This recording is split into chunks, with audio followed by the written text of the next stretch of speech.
The night I watched my father take my mother's life, he screamed while looking straight into my eyes, "You're next." In that moment, with trembling hands, I knew I had only one chance to survive that nightmare. Good morning, good afternoon, or good evening, my dear friends. How wonderful it is to sit here on the porch of my little house and share a piece of my life with you all. My name is Mary Frances Wilson, but everyone here in Millbrook, Alabama knows me simply as Miss Mary. I'm 76 years old now, born and raised in Penneyville, a small town in Kentucky, but I've been living here in Millbrook for decades in this house with blue shutters that faces the most beautiful sunset you could ever imagine. These days, my greatest pleasure is tending to my rose garden and teaching embroidery to the young ladies in town. I have a group of 15 girls who come every Tuesday and Thursday to learn the stitches my grandmother taught me. It brings me such joy to see how excited they get when they finish a handkerchief or napkin with those tiny perfect stitches. I also make blackberry cordial that I sell at the town farmers market. Everyone says it's the best in Millbrook, but I think it's because I add a touch of cinnamon that makes all the difference.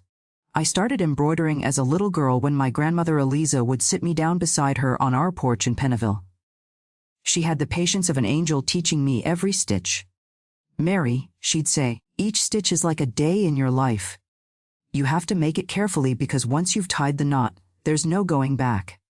I only understood the true meaning of those words many years later when life taught me in the harshest way possible. I'm sitting here in my rocking chair with my little shawl around my shoulders, because the September breeze in Millbrook can be tricky, bringing that little chill that gets into old bones. Beside me is my small table with a cup of lemon balm tea I just made. The view from here overlooks my garden, where the roses are starting to bloom after yesterday's light rain. It's a little corner of peace that I built after so much suffering. And you, my dear friends watching me now, tell me in the comments which town are you watching from, and what time of day did you find this video? Are you holding a hot cup of coffee like me? Or are you lying in bed before sleep? I love knowing where you're from and how you found this old grandma here. If you enjoy my story, don't forget to leave a thumbs up and subscribe to Grandparents' Tales so you don't miss the next stories I'll share with you. You know, today I want to share a story I've kept in my heart for a long time. It's not easy to talk about, but I feel the time has come to lift this weight from my chest. It's a story about a night that changed my life forever. About losing everything in the blink of an eye and finding strength where I didn't know I had any. About how sometimes life puts us in situations where we have only seconds to make decisions that will determine our entire future. I'm going to tell you how at 12 years old I saw my life turned upside down in a single night, and how I managed to survive afterward. It's difficult to revisit these memories, but perhaps my story can give strength to someone who's going through difficult times. I remember as if it were yesterday our little house in Penneyville, the smell of cornbread that my mother made every morning, and how everything changed so quickly on that stormy night. My childhood in Penneyville was simple but filled with affection, at least until that night. I was born in 1949 in a small wooden house with a yard full of fruit trees. My father, Richard Thomas Wilson, worked in the coal mines that were strong in the region at that time. He was a tall man with calloused hands and green eyes that seemed to change color when he got angry. My mother, Elizabeth Ann Wilson, was a seamstress who made dresses for almost all the important families in town. She had long black hair that she always braided and pinned in a bun, and a smile that lit up the whole room. We were a family of 5, me, my parents, and my 2 siblings. George was the oldest, 8 years older than me, already 20 when everything happened. He worked with my father in the mines, waking up early and only returning when the sun had already set. My sister Margaret was 4 years older than me, a young lady of 16, who helped my mother with the sewing and dreamed of marrying the general store owner's son Tommy. Our house was on a dirt road, Maple Street, a little way from the town center. It was a simple house, but my mother always kept everything very clean and organized. The wooden floor shone from polishing. The curtains were always well washed and ironed. In the yard we had apple trees, cherry trees, and a huge lemon tree that produced lemons the size of small oranges. We also had a vegetable garden where my mother planted herbs and vegetables, and a chicken coop with about 10 hens that gave us fresh eggs every morning. The routine was always the same. We woke up when the rooster crowed around 5:00 in the morning. Mama was already up preparing breakfast with the wood stove already lit, filling the house with the smell of roasted chestnuts she liked to serve in winter and warm cornbread. Daddy and George left for work.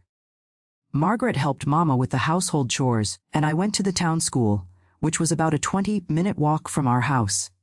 The school was a small brick building with only 4 rooms. Miss Harriet was my teacher, a lady with thick glasses who had the patience of a saint with the children. It was she who taught me to read and write and always said I had a special way with words.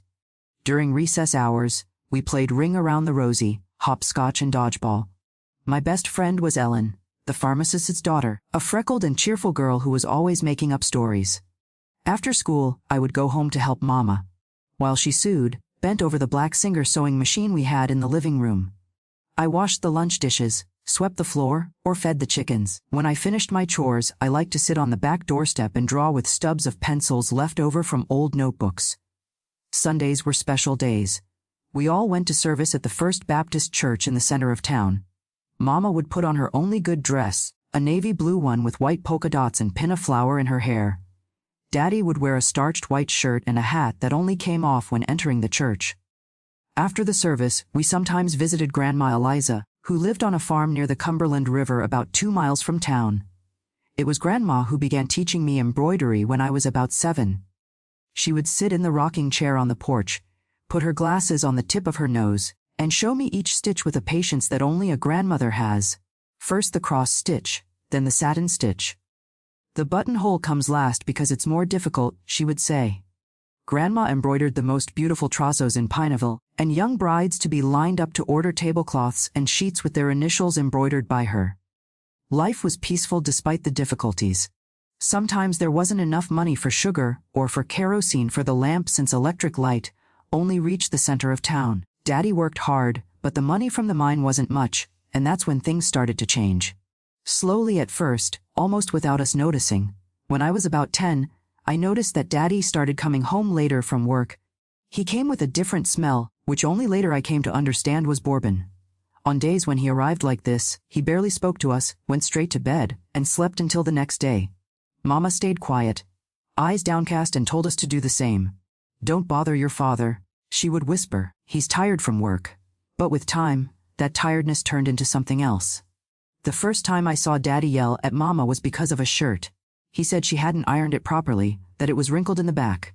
Mama, always so calm, apologized and took the iron to heat on the stove, but it wasn't about the shirt anymore. Daddy started talking about other things. About how she didn't take care of the house properly. About how the money was never enough. George, my brother, tried to intervene. "Dad, the shirt is fine. You're seeing problems where there aren't any." I'll never forget the look Daddy gave him. It was the first time I saw fear in my older brother's eyes.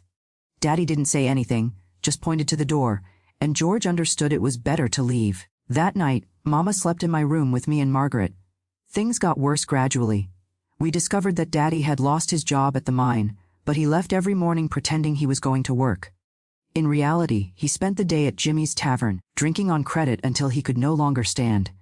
The money that came into the house was only what Mama earned with her sewing, and it was barely enough for basic food. The fights became more frequent and the screams louder. Mama tried to protect us, sending us to play in the yard or at a neighbor's house when she realized Daddy was coming back. In that state, sometimes in the morning, I would see purple marks on her arms, which she tried to hide with long sleeves. She would say she had hit the corner of the table or tripped over the bucket. I was small, but I wasn't foolish. George started coming home less and less. At 20, he was already working at the sawmill on the other side of town and only appeared occasionally, usually when he knew Daddy wasn't around. He would bring a little money for Mama, hidden, and always brought me a candy or a ribbon for my hair. "Take care of Mom," he would tell me before leaving.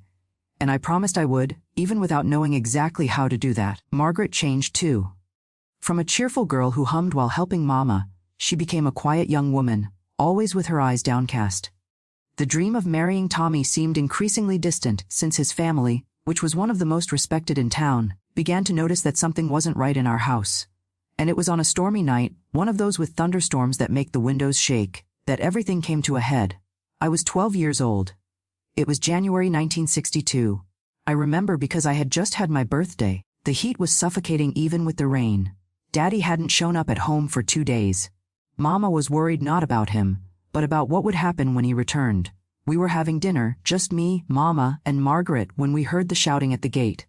It was him. soaked with rain and bourbon, shouting that he was going to end it all, that we were all against him.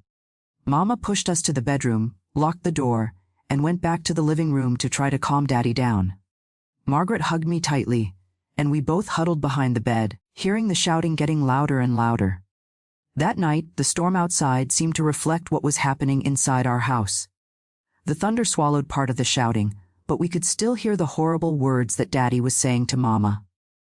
Margaret trembled beside me, hands covering her ears. "Pray, Mary," she whispered. "Pray for the Lord to protect Mama." Suddenly, we heard a noise that was neither thunder nor shouting. It was something breaking, something heavy. Then came the silence, more frightening than any shout. Margaret and I looked at each other, our eyes wide in the dark. She signaled for me to stay quiet and went to the door, trying to listen. Nothing, not even a murmur. "I'm going to see what happened," she said, her voice almost gone. "Don't go," I begged, grabbing her arm. "It's dangerous." But she gently removed my hand. "We need to know if Mama's okay." Margaret unlocked the bedroom door carefully, making no noise. She opened just a crack and peeked. Then she turned to me, her face as pale as wax. "Stay here. Don't come out for anything. Do you understand, for anything?" She went out and closed the door behind her. I was left alone in the dark room, hugging my knees, hearing my heart beating so loud it seemed like it was going to come out of my mouth. I counted to 100, then again. And again. Margaret wasn't coming back. The silence was total except for the occasional thunder and the pattering of rain on the roof. I don't know how much time passed until I gathered the courage to leave the room. It could have been 10 minutes or an hour. When I finally opened the door, what I saw has never left my memory, no matter how hard I've tried to forget. The living room was partially dark, illuminated only by a lamp that swung on a hook near the window. On the floor near the overturned dining table was Mama, motionless. A dark pool was spreading around her. Daddy was kneeling beside her, his hands dirty with that same dark liquid, staring fixedly at what he had done. Margaret was standing in the other corner of the room, holding an iron pan in her hand, seeming to be in a state of shock. It was then that Daddy saw me. His eyes, which always changed color when he was angry, seemed to have no color at that moment. They were just two empty holes staring directly into my soul. "You saw what your sister did," he said, his voice strangely calm. "She tried to stop me from disciplining your mother. Now look what happened." He got up slowly, staggering a little. The smell of bourbon mixed with another metallic odor invaded my nostrils. "And you, Mary, are you going to try to stop me too?" He took a step in my direction. "Your mother never respected me, always thinking she's better than me with that air of superiority. Another step and you're just like her." It was at that moment that he screamed those words that were branded in my memory. "You're next." My feet seemed glued to the floor. I couldn't move, couldn't breathe. Besides, what I saw that night, I don't have the courage to tell. But those who stay until the end of this account of my life, I'll tell in secret. Daddy took another step in my direction, extending his dirty hands. That's when Margaret reacted. "Run, Mary, run." Her scream broke my state of paralysis. I turned and ran to the kitchen, hearing Daddy's heavy steps behind me. I bumped into the table, knocking things to the floor. In the darkness, my hands groped for something, anything that could help me. I felt the wooden handle of the knife that Mama used to cut meat. Daddy appeared in the kitchen door, a dark silhouette against the weak light of the living room lamp. He came toward me with outstretched arms. I closed my eyes and gripped the knife with all my strength, extending it forward. I felt a thud and then a weight on me, pushing me against the wood stove. I opened my eyes and saw Daddy staring at me from close up, his eyes wide with surprise. He looked down to where the knife had disappeared between us. Then he staggered backward, hit against the wall, and slid to the floor. "Mary," he said, his voice now weak. "What did you?" I dropped the knife as if it were red hot and backed away to the other side of the kitchen, trembling uncontrollably. My clothes were wet, sticking to my body. I looked at my hands in the dim light and saw that they were dark, stained. Margaret appeared in the kitchen door. She looked at Daddy on the floor, then at me. She didn't say anything, just came to me and hugged me. We stayed like that for a while. Two girls hugging in the dark kitchen while the storm continued outside. "We need to get out of here." Margaret finally whispered in my ear. "George, we have to go to his house." "But Mama," my voice came out broken by sobs. Margaret held my face between her hands, forcing me to look at her. "Mama is gone now, Mary. And you were just defending yourself. Understand, just defending yourself." She took me to the bedroom, helped me change clothes, and put some pieces in a makeshift bundle with a sheet. The rain had diminished, but it was still falling steadily. We left through the back door, two shadows in the night of Pennville. George's house was on the other side of town, near the sawmill where he worked. It was a wooden shack with only one room, but to us that night it seemed like a safe palace. He wasn't home when we arrived, wet to the bone and trembling with cold and fear. Margaret broke the back window, and we entered. She lit a lamp she found near the stove and made me sit in the only chair that was there. Then she wrapped my shoulders with an old blanket. "George will be here soon," she said, trying to sound confident. He'll know what to do. I didn't respond. I had the impression that I would never be able to speak again. My throat seemed closed by an impossible knot to untie. My hands wouldn't stop trembling, no matter how hard I tried to control them. George arrived almost an hour later. He came in shaking the rainwater off his coat and stopped when he saw us there. One look at Margaret and he understood that something terrible had happened. "Where's Mama?" was the first thing he asked. Margaret shook her head, her eyes full of tears. "Daddy," she couldn't finish. "And him." Margaret looked at me, then back at George. Mary defended herself. George came to me and knelt down, holding my trembling hands in his. "Look at me, Mary." I obeyed, raising my eyes to my brother's face. "You didn't do anything wrong. Understand?" "Nothing. It was he who started all this. You were just trying to protect yourself." That night, the three of us slept together in George's narrow bed, or rather Margaret and I lay down. George sat in the chair watching over our sleep, although I doubt any of us really slept. In the morning, George went out. He said he was going to fix things. Margaret and I stayed in the shack, not saying a word, just waiting. She tried to make me eat some cornmeal mush that was left in the pot, but I couldn't swallow anything. George returned a few hours later, his face grimmer than I had ever seen. He talked quietly with Margaret in the corner of the shack. I pretended I wasn't listening, but I caught snippets of the conversation. "Sheriff, accident, drunk fell. Nobody's going to investigate much. Mr. Henderson will help, money for us to leave." Mr. Henderson was the owner of the sawmill, a respected man in town. George had earned his trust with his hard work. Later I found out it was he who gave money for us to buy train tickets and start a new life far away. 3 days later, when the bodies of Mama and Daddy had already been buried, I didn't go to the funeral. Margaret forbade me. The three of us were at the station waiting for the 600 morning train. We were going to Louisville, where a distant cousin of Mama's lived. It was the first step of our escape from Pennville, and the memories of that terrible night. While we waited for the train, I looked one last time at the little town where I was born. The lights of the houses beginning to turn on in the early morning, I felt a tightness in my chest, thinking of everything I was leaving behind. The house where I grew up, the school where I studied, the friends I would never see again. Grandma Lisa, who would be left without understanding our sudden disappearance. But I knew we had no choice. Pennville now held memories that none of us could face. The train to Louisville swayed on the tracks as I watched the landscape pass by the window. My body was there, but my mind was still trapped in that dark kitchen in Pennville.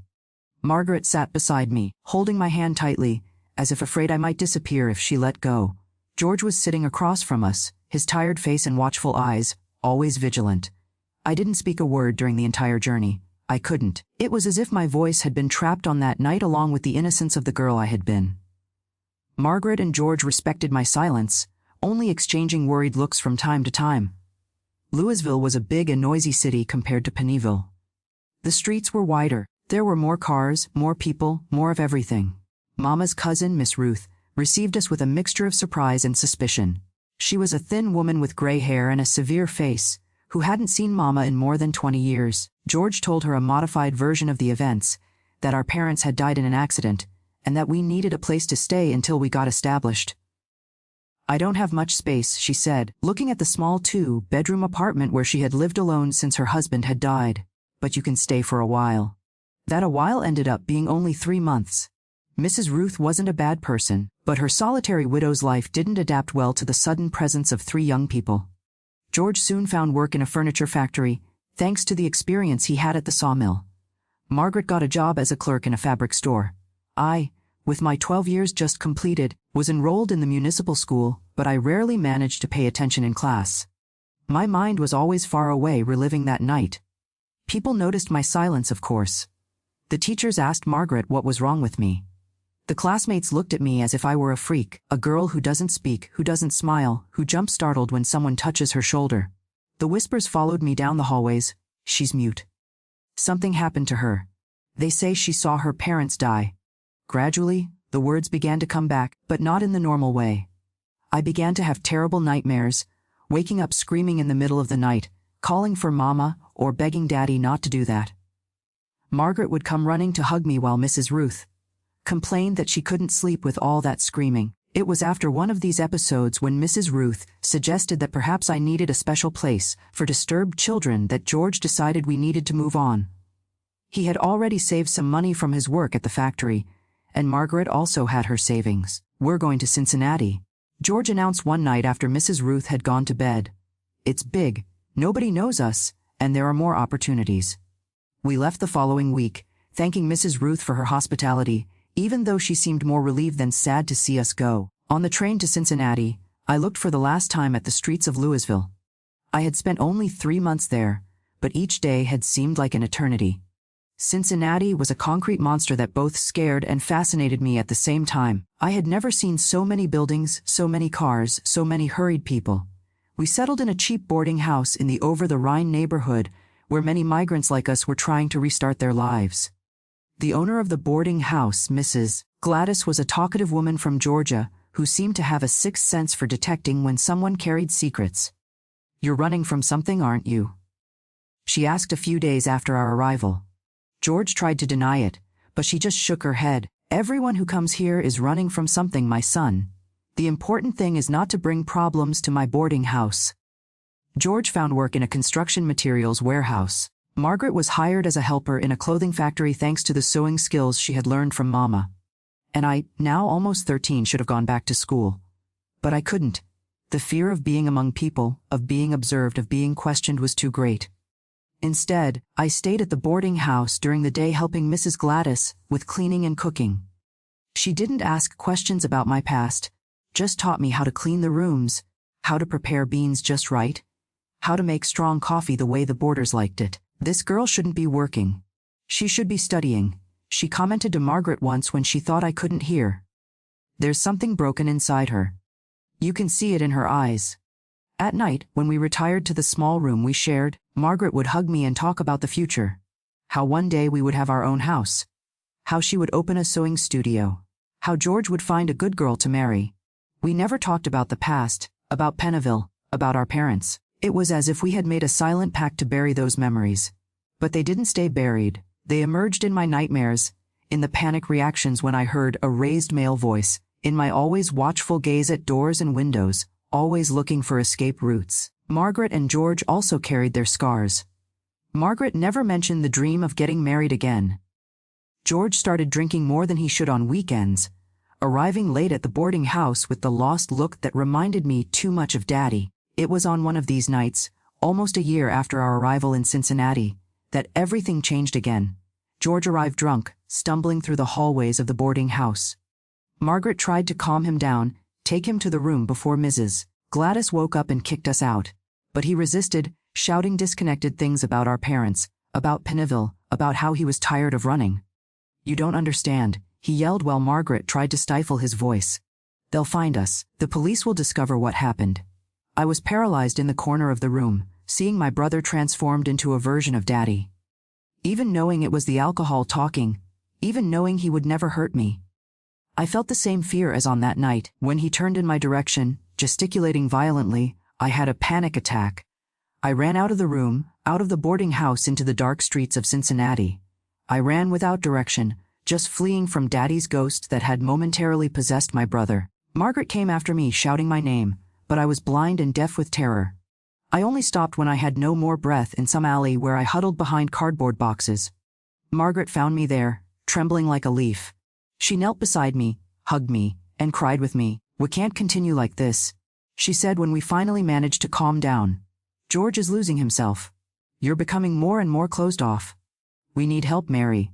The next day, while George slept to cure his hangover, Margaret took me to a church in the center of the city. It wasn't Catholic like the one we attended in Pennville, but a Protestant one with a simple sign in front.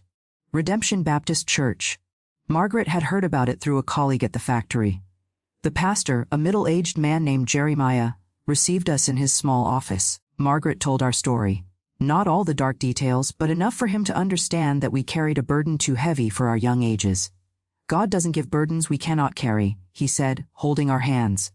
But he also sends angels to help along the way. That visit changed the course of our lives.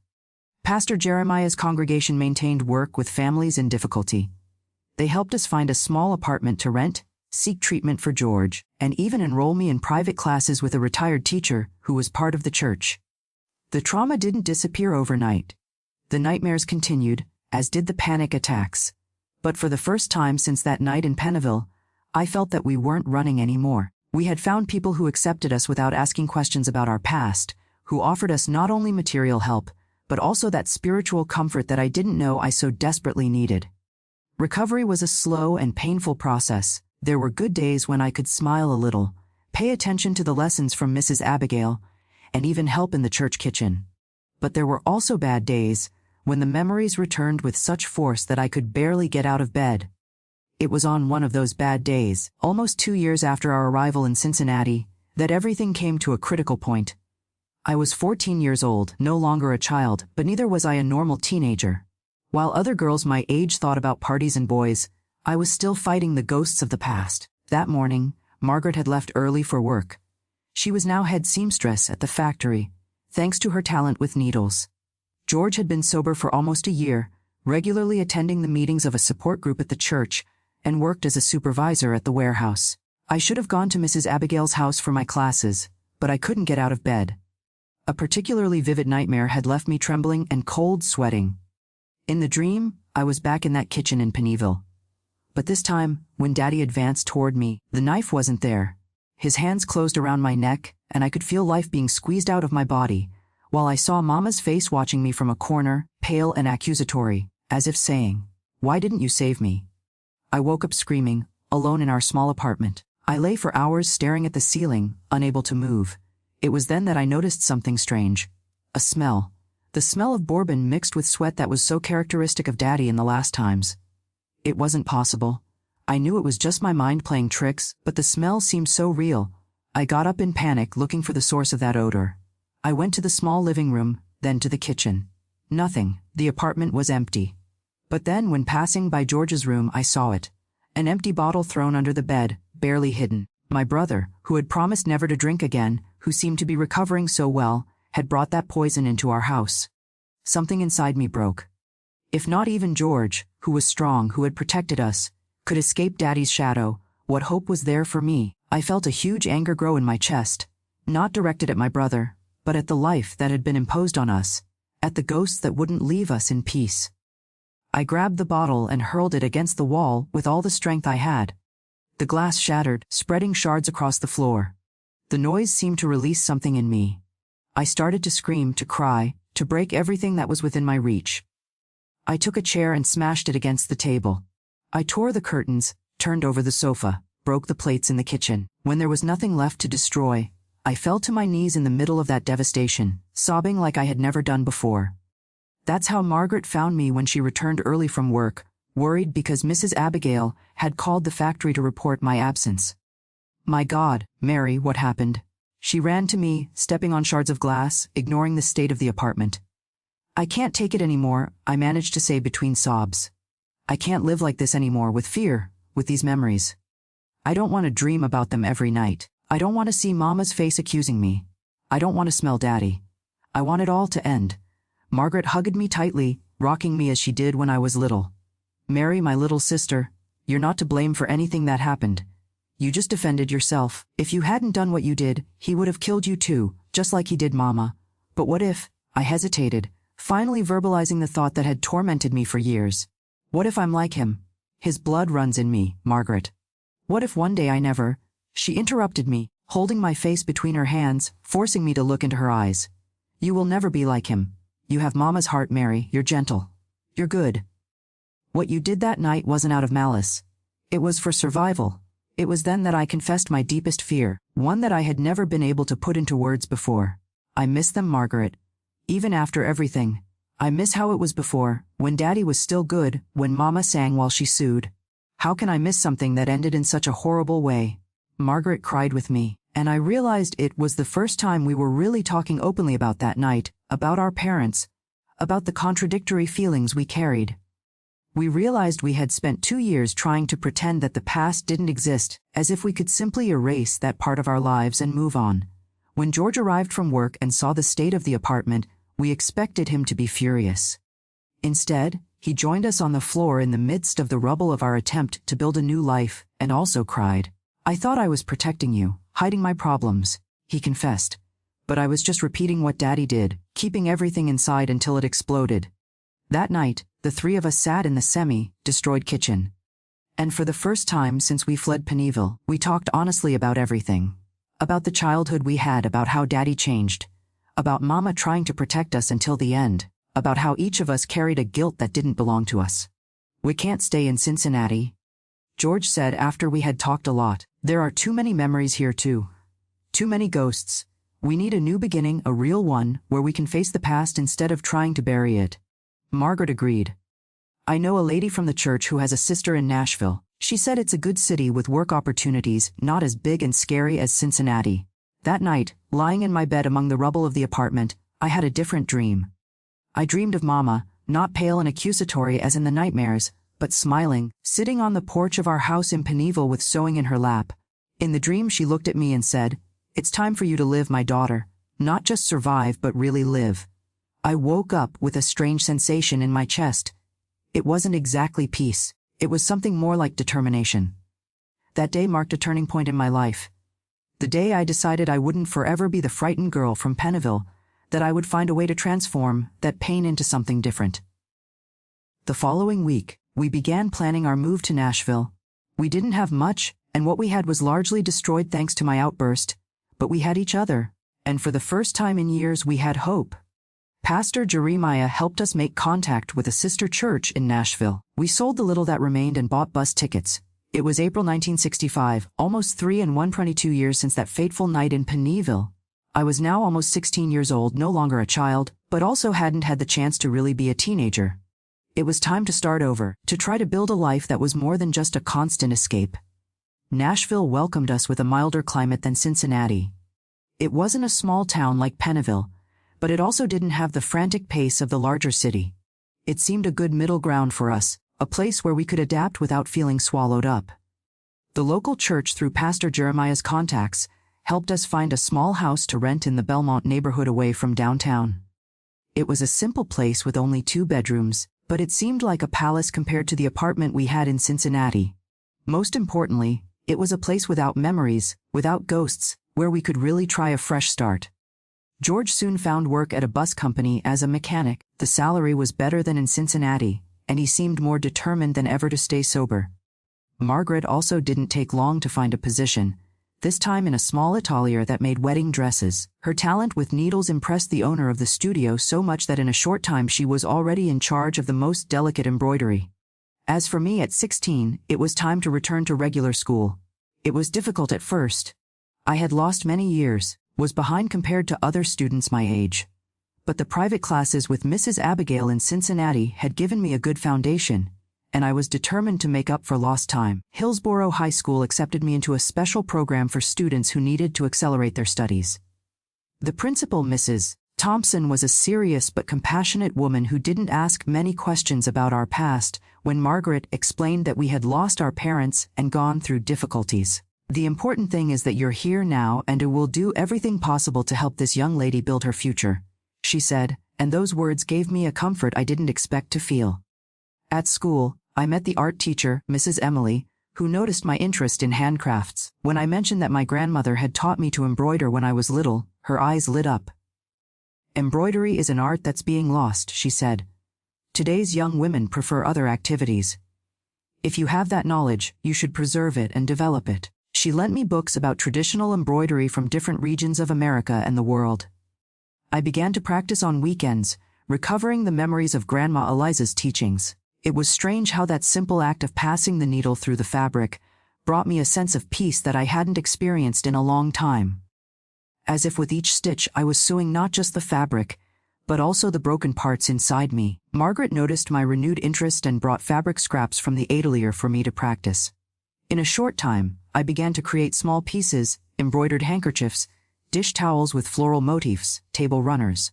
They weren't perfect, but each one represented a small step in my recovery. One day Mrs. Emily invited me to participate in a craft fair that would take place at the school. I hesitated at first, frightened by the idea of exposing my work, of exposing myself. But she insisted, saying she had organized a special space for me and some other students who did handcrafts. It's important to celebrate what we know how to do. Well, Mary, she said, especially when that knowledge comes from previous generations. The fair took place on a sunny Saturday in September 1965. Margaret and George were there, proud, encouraging me. I set up a small table with the works I had made in the last few months. To my surprise, several people stopped to look, praised the stitches, asked if the pieces were for sale. They weren't. I hadn't thought of that, but the experience planted a seed in my head. It was at this fair that I met Mrs. Eleanor, a lady of about 70, who wore a colorful scarf on her head and had hands deformed by arthritis. She approached my table, examined each piece with critical eyes, and finally said, "You have the gift, girl." "Who taught you?" "My grandmother started teaching me," I answered timidly. "But she was left behind when we moved." Mrs. Eleanor nodded as if she understood much more than I had said.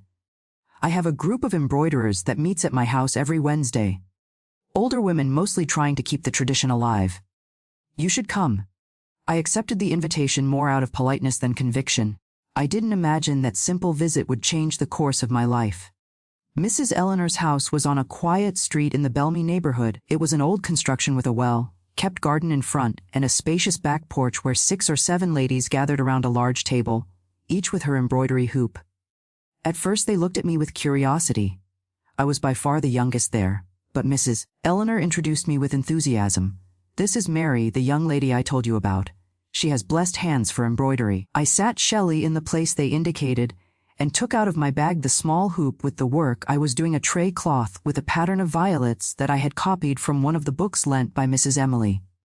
The ladies came closer to see, making technical comments about the stitches, the choice of colors, the tension of the thread. "It's not perfect," I murmured, embarrassed under the scrutiny of so many experienced eyes. "Perfection is for machines, my child," replied Mrs. Beatrice, a lady with hair as white as snow. "The charm of handmade embroidery is precisely in the small imperfections that tell the story of who made it." That afternoon was a revelation. I spent hours listening to those women's stories, learning techniques that weren't in any book, secrets passed from generation to generation. When I returned home, I felt strangely light, as if I had found a piece of myself that was lost. "How was it?" Margaret asked, noticing something different in my countenance. It was like I was with Grandma Eliza again. I answered, and my voice broke as I said it. It was the first time in years that I could talk about my grandmother without feeling that acute pain in my chest. I began to regularly attend the meetings at Mrs. Eleanor's house. The ladies took me under their wings, each teaching me her specialty. Mrs. Beatrice was an expert in cross-stitch. Mrs. Dorothy mastered cutwork embroidery. Mrs. Lillian did a drawn thread work that looked like bobbin lace. And Mrs. Eleanor herself was a master of shading embroidery with her perfect gradients. More than techniques, they taught me about life. All had their own stories of pain and overcoming. Mrs. Eleanor had lost her husband and 2 sons in a train accident. Mrs. Beatrice had raised 6 children alone after being abandoned by her husband. Mrs. Dorothy had survived a cancer that had left visible marks on her body, and all found in embroidery, not just a form of artistic expression, but also a therapy, a way to transform pain into beauty. In October of that same year, Mrs. Eleanor made me a proposal that would change my life. "We're receiving more orders than we can handle. Would you like to work with us? We would pay per piece." It was an opportunity I couldn't refuse. Besides continuing my accelerated studies in the morning, I began dedicating afternoons to embroidery. Margaret was radiant with the news. "See, the gift that Grandma Liza passed to you is opening doors for you." It was a period of intense transformation. As I dedicated myself to embroidery, I felt that each stitch helped heal an internal wound.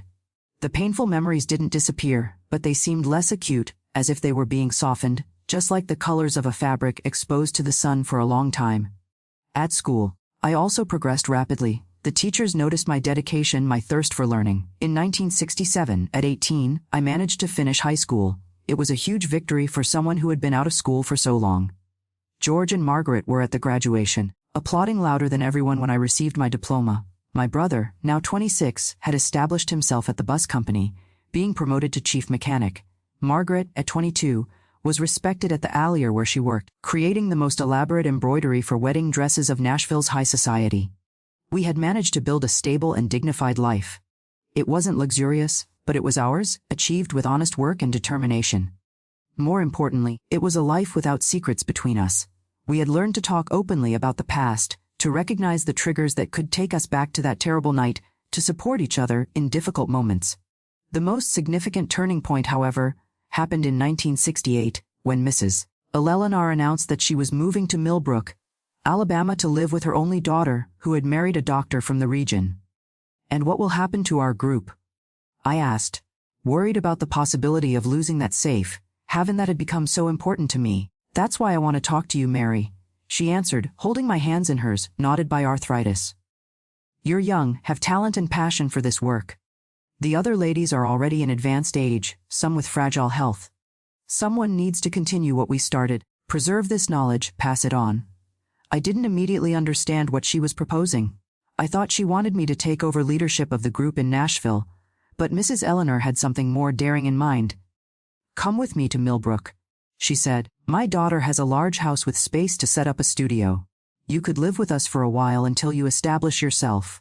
Millbrook is a small town, but it's growing. There's no one there with your talent for embroidery, and the more affluent families in the region value this type of work for wedding and christening trousseaux." The proposal completely surprised me. Move to the other side of the country, leave George and Margaret, my only family. It was frightening to think about it, but at the same time, I felt an inexplicable excitement with the idea. It would be perhaps the opportunity to really build something of my own, to define who Mary Wilson was beyond the tragedy that had marked my life. Here I am on this porch in Millbrook, Alabama, looking at my rose garden while the sun begins to set. 57 years have passed since that unexpected proposal from Mrs. Eleanor. I was just a young woman of 19, scared by the idea of crossing the country, but at the same time thirsty to build my own path. The decision to come to Millbrook wasn't easy. George and Margaret at first were devastated by the possibility of separation. We were more than siblings. We were survivors of the same storm, companions on a painful journey. But they also understood that I needed this opportunity. "You deserve to have your own life, Mary," Margaret told me, holding my hands. "You can't forever remain in the shadow of what happened in Pineville." And so, in September 1968, I boarded a bus bound for Montgomery, where Mrs. Eleanor was waiting for me to go together to Millbrook. The journey was long and tiring, 2 days on the road, crossing states, seeing the landscape change completely. Millbrook welcomed me with its scorching sun and its welcoming people. Mrs. Eleanor's daughter's house, Dr. Susan, was a spacious construction on the main street of town. Her husband, Dr. Robert, was one of the few doctors in the region, respected by all. They welcomed me as family, giving me a comfortable room and space to set up a small studio at the back of the house. The first years were of adaptation and learning. The different accent, the local expressions, the heat that seemed to melt the bones, everything was new to me. But it was also liberating here. Nobody knew my past. Nobody looked at me with pity or curiosity. I was just the girl from the north who does embroidery brought by the respected Mrs. Eleanor.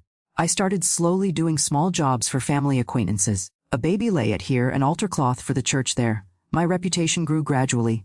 Mrs. Eleanor, always generous, introduced me to everyone as the best embroiderer I've ever known, an exaggeration that I silently thanked her for. In 1972, when I turned 23, I rented a small house near the central square and officially opened my own studio. It was a simple but welcoming space with a window, where I displayed some pieces, and a room at the back where I gave classes to the young ladies of the town who wanted to learn the art of embroidery. It was at this time that I met William, an English teacher who had come from Birmingham to teach at the local school. He entered my studio looking for a gift for his mother, a handkerchief embroidered with her initials.